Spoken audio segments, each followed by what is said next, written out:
गोकुलपुर विधानसभा के इस जनसभा में हमारे बीच उपस्थित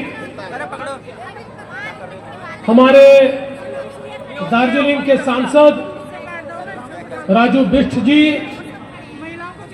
हमारे जनप्रिय उम्मीदवार और आपके आशीर्वाद से 5 तारीख को जो गोकुलपुर के विधायक बनने वाले हैं ऐसे प्रवीण निमेश जी।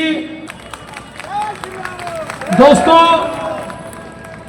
5 तारीख को दिल्ली का चुनाव होने वाला है। ये चुनाव भाई प्रवीण जी के भविष्य का फैसला करने वाला चुनाव नहीं है।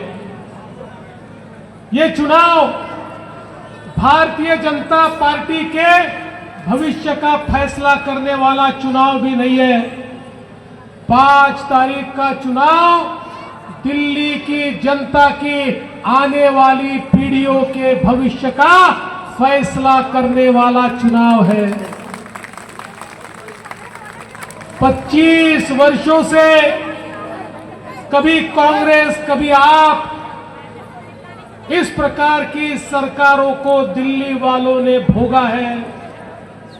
कांग्रेस से प्रताड़ित होने के बाद एक व्यक्ति दिल्ली में आया, दिल्ली वालों से मीठी मीठी बातें की, दिल्ली वालों को बताया मैं तो भ्रष्टाचार से लड़ने के लिए आया हूं, अपने बहन बेटियों की कसम भी खाई और दिल्ली वालों से वोट लेकर 10 साल पहले दिल्ली के मुख्यमंत्री के पद पर ये व्यक्ति आसीन हुआ।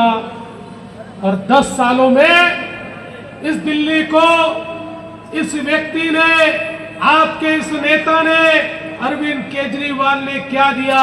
अनाचार दिया, दुराचार दिया, भ्रष्टाचार दिया और अत्याचार दिया। इसके सिवाय दिल्ली को 10 सालों में उन्होंने कुछ नहीं दिया। दोस्तों, केवल झूठ बोलना, लोगों को बरगलाना, इतना ही 10 साल के इनके शासन में हमें देखने को मिला। अरे जो व्यक्ति अन्ना हजारे जी के भ्रष्टाचार निर्मूलन आंदोलन से बड़ा हुआ, खड़ा हुआ और ये कहकर आया कि देश से भ्रष्टाचार को समाप्त करना है, इसलिए मुझे चुनकर दीजिए, वो देश का सबसे बड़ा भ्रष्टाचारी मुख्यमंत्री निकला, सबसे बड़ा भ्रष्टाचारी मुख्यमंत्री निकला। आज देखिए जिस प्रकार से इस दिल्ली के अंदर शराब का घोटाला हुआ, इस दिल्ली के अंदर जल बोर्ड का घोटाला हुआ, इस दिल्ली के अंदर पैनिक बटन का घोटाला हुआ, इस दिल्ली के अंदर स्कूलों का घोटाला हुआ, इस दिल्ली के अंदर क्लासरूम का घोटाला हुआ, इस दिल्ली के अंदर अस्पतालों का घोटाला हुआ, इस दिल्ली के अंदर शीश महल का घोटाला हुआ।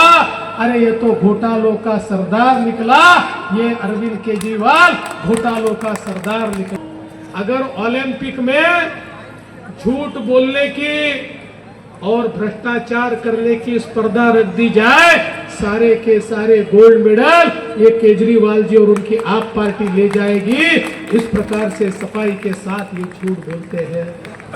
इनके बारे में तो ये कह सकते हैं, जाने कैसे कैसे घर बसा लेते हैं लोग और एक चेहरे पर कई चेहरे लगा लेते हैं लोग, ऐसे चेहरे लगाने वाले ये हैं। अरे कहा, इन्होंने कहा था जमुना जी को साफ करेंगे। क्या कहा था दिल्ली वालों? जमुना जी को साफ करके जमुना जी में पूरे मंत्रिमंडल के साथ डुबकी लगाऊंगा, तभी वोट मांगने आऊंगा। कहा था ना? कहा था कि नहीं? कहा था। अरे जमुना जी की हालत बद से बदतर हो गई।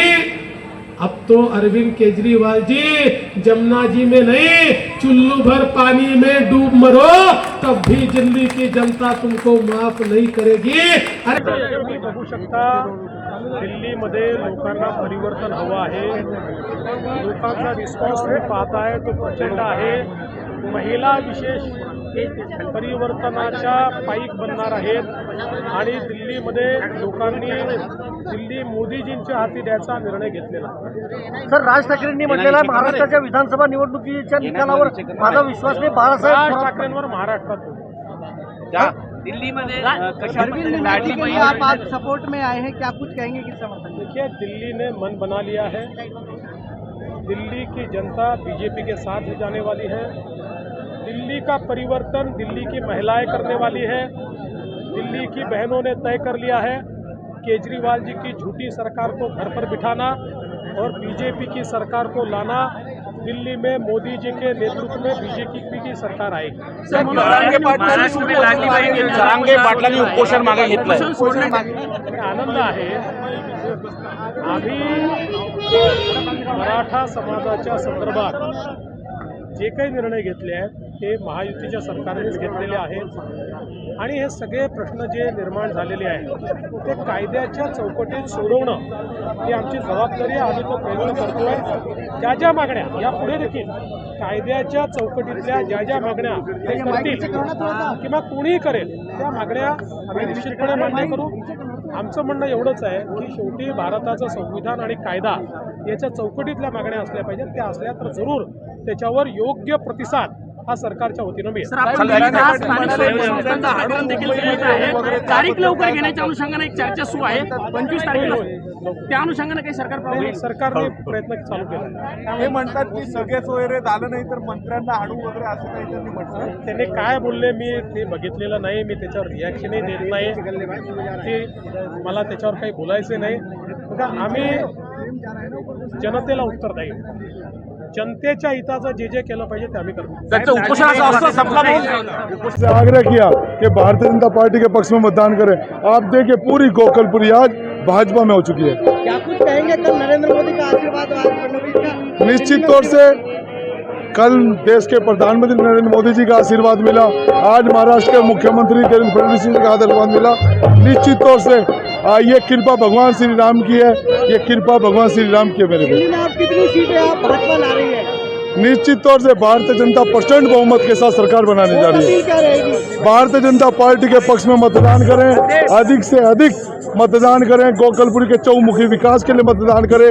दिल्ली के अंदर डबल इंजन की सरकार के लिए मतदान करें. गोकलपुर में हमारे परवीन भाई साहब जी आएंगे, जो कि उनके जैसा इंसान कहीं है नहीं, अभी सत्ता में नहीं है, उसके बावजूद भी इतना कर रहे हैं वो पब्लिक के लिए कि कोई भी उनके बहन भाई परेशान ना रहे.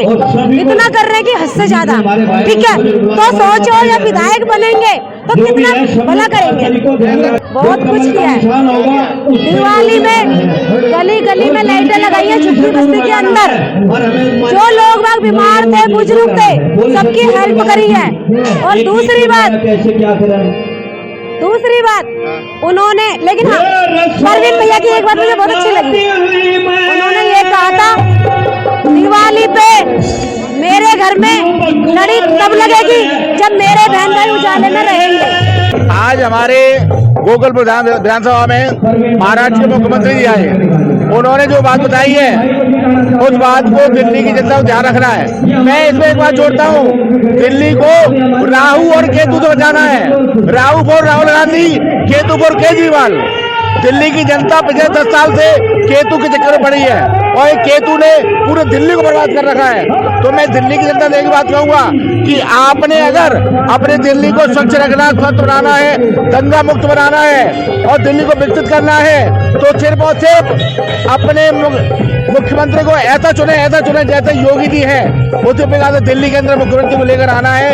5 तारीख को जन समर्थन के साथ पूरे बहुमत के साथ पहले मतदान पे जलपान अपने घर घर में, गली मोहल्ले में, आस पड़ोस में रिश्तेदारों को फोन करो और ये कहो कि सिर्फ कमल का बटन दबाना है. और 8 तारीख को भाजपा को कम से कम 45 से 50 सीट दिलाकर दिल्ली में मुख्यमंत्री बनाकर भाजपा की सरकार बनाना है.